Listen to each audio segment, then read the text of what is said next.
ఏలూరు జిల్లా పోలవరం మండలం స్థానిక పోలవరం గణేష్ నగర్ కాలనీలో 2 తాటాకు ఇళ్లు పూర్తిగా అగ్ని ప్రమాదంతో దగ్ధమయ్యాయి.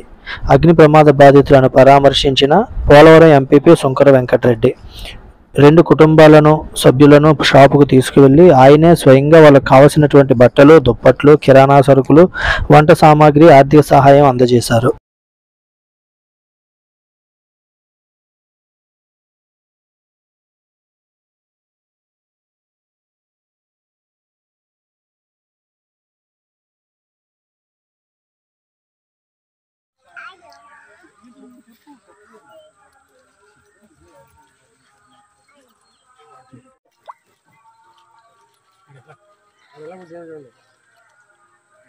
గట్టి